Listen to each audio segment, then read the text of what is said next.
je peux faire serment que c'est la pure vérité. Mais cette pelure, on l'a recherchée, on a trouvé d'autres copies d'interrogatoires de battus sur différentes personnes, même sur ma personne, et on n'a jamais retrouvé ce document-là. Je dors à nouveau du dimanche au lundi matin sur les 3 chaises. Lundi matin, les agents de police viennent me chercher et me descendent au dépôt. Le dépôt, c'est la prison provisoire du palais de justice du quai de la Grosse Horloge. Le dépôt, c'est une prison qui était à l'époque moyenâgeuse, totalement, avec des rats partout, avec de la paille dans les cachots, avec des cachots, avec une faune invraisemblable de proxénètes, de résistants, de juifs, de voyous, de voleurs, etc. Tout ça mélangé dans les cachots comme mélangé dans les couloirs de circulation. Moi, je suis arrivé dans un cachot où il y avait un proxénète qui se vantait de n'avoir jamais travaillé de sa vie, et il avait au moins 40 ans, et un pauvre brave juif du Sentier qui était marchand d'habits et qui était arrêté sans doute. J'espère qu'il était arrêté pour résistant et non pas seulement comme juif, parce que s'il avait été arrêté comme juif pour être extermité, il ne serait pas passé par le quai des Orfèvres et le dépôt. J'espère que cet homme-là était un résistant, car le fait d'être résistant pour un juif le protégeait de la chambre à gaz. On instruisait son affaire, il passait en jugement, et après il subissait le sort de tout le monde, c'est-à-dire il allait en camp de concentration. Voilà, c'est pour ça qu'il y a des juifs qui sont revenus. Alors, de ce dépôt, une voiture allemande vient me prendre dans la cour du palais de justice et m'emmène vers une destination inconnue. À cet endroit-là, la voiture allemande s'arrête.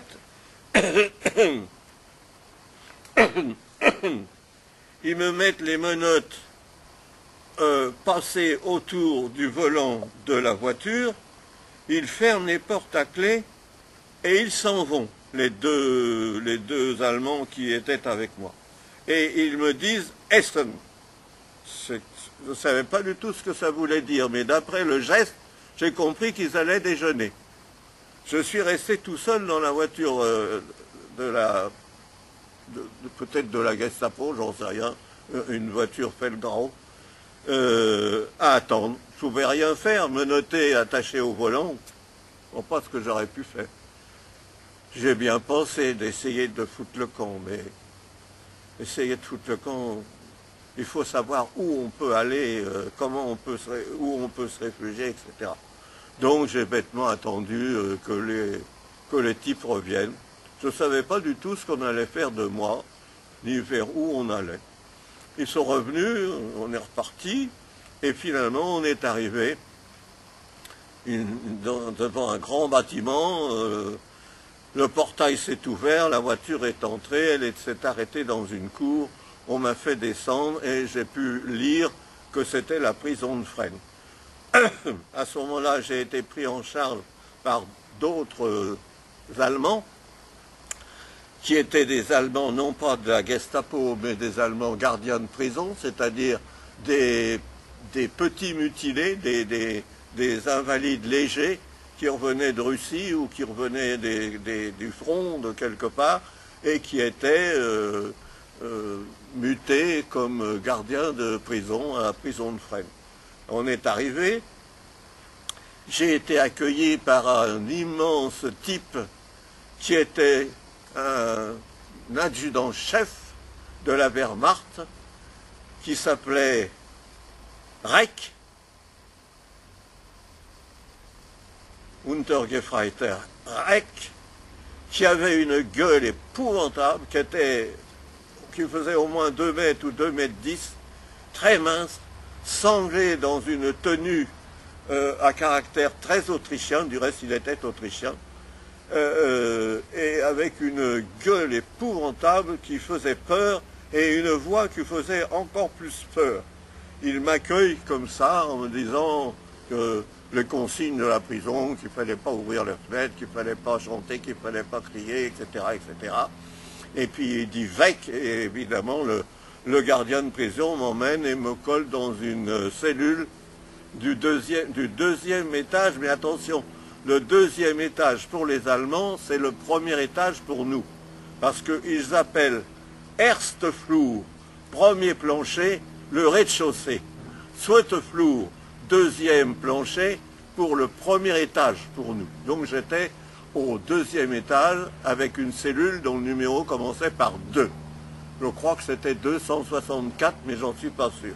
On me colle là-dedans et comme je vous l'ai raconté, je fais le tour de la cellule pour voir comment c'était. J'avais évidemment jamais été dans une cellule de prison. Il y avait une table entourée de fer, une table en bois mais entourée de fer, montée sur une ferrure de façon à la rabattre contre le mur. Il y avait une chaise de bois bardée de fer pour qu'elle soit solide, mais attachée par une forte chaîne au mur. La tâche était sous la table pour qu'on puisse mettre la chaise devant la table, et un lit de fer qui était en position lit et non pas rabattu contre le mur. Sur ce lit de fer, il y avait un sac en jute qui avait dû, 10 ans avant peut-être, ou je ne sais pas combien, être rempli de paille. En réalité, il faisait à peu près 2 cm d'épaisseur, alors qu'au départ, il avait dû en faire 20 ou 30. Et ça, c'était à l'intérieur, c'était de la paille qui était devenue complètement hachée, presque de la farine de paille, tellement on avait dormi dessus et on s'était retourné dessus. Bon, voilà le décor. On fait le tour des murs pour lire les inscriptions, il y en a partout sur les murs, alors on lit des tas de choses, plus ou moins réjouissantes. Je pars pour être fusillé, il y a 8 mois que je suis ici, je n'ai pas encore été jugé, à ma mère, etc., des prières aux saints et aux dieux de différentes religions, etc., etc. Et en explorant le mur, je trouve aux chances un petit trou, et dans le trou, il y avait un crayon encre, un crayon aniline. Ce crayon, je l'ai précieusement conservé, et j'ai fait, comme je l'ai su après, comme tout prisonnier qui arrive dans sa cellule, j'ai commencé un calendrier, c'est-à-dire que j'ai marqué le jour de mon arrivée. J'avais ce seul point de repère. J'étais informé en route, je ne sais pas à qui j'avais demandé, à un Allemand, j'avais demandé quelle date on était, il me l'avait donné.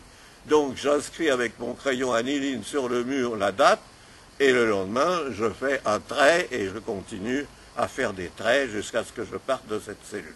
Bon, me voilà installé dans la cellule. Le premier jour, ça allait, j'avais encore de la nourriture dans le corps, j'avais encore les casse-croûtes que j'avais mangées au dépôt. Mais là, au bout de 2-3 jours, le bouillon clair et le morceau de pain de la prison commençaient à être vraiment insuffisants, et c'est là où j'ai commencé à souffrir vraiment de la faim. J'ai souffert terriblement de la faim. J'ai souffert de la faim à en pleurer à la prison de Fresnes. Et curieusement, peut-être que ça m'a servi de départ, d'entraînement, et après, j'ai eu rarement faim, pas du tout comme les copains. J'avais pas ce besoin de manger qu'avaient beaucoup de mes amis. Je l'ai eu à la prison de Fresnes, je ne l'ai pas eu après, cette boulimie folle. Parce que folle, on était fous, puisque j'ai fini par déchirer la toile de mon matelas et bouffer cette paille, cette menue paille, cette paille hachée qui était dans la paillasse, qui était dégueulasse, qui était un mélange de poussière, de sable, de chure de puce, etc., etc., eh bien, je l'ai bouffé à pleine poignée tellement j'avais faim. Je me souviens avoir pleuré de faim avant de faire ça. Bon.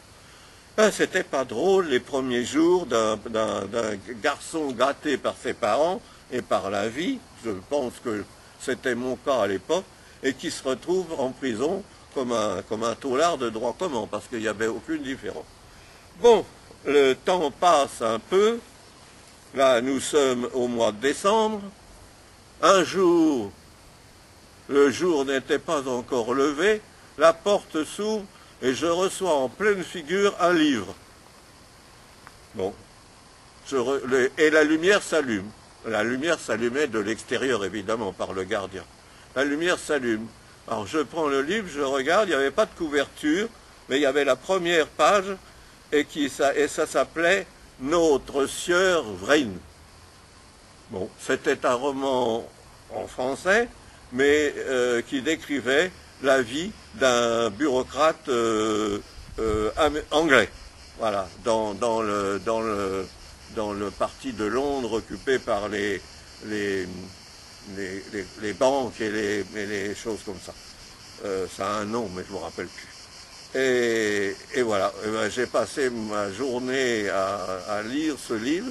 Je n'ai pas réussi à le finir parce que c'était un gros bouquin avec une petite écriture très serrée. Je n'ai pas réussi à le lire. Et dans la fin de l'après-midi, la porte est ouverte à nouveau. L'Allemand m'a demandé le livre et je lui ai dit pourquoi ce livre, et il a su me répondre aujourd'hui Noël. Je n'avais pas fait attention, mon calendrier devait être mal foutu, je n'avais pas fait attention que c'était le jour de Noël et que le jour de Noël en cadeau on avait eu sur un bouquin à lire. Voilà. Bon. Ça c'est donc Noël 1941.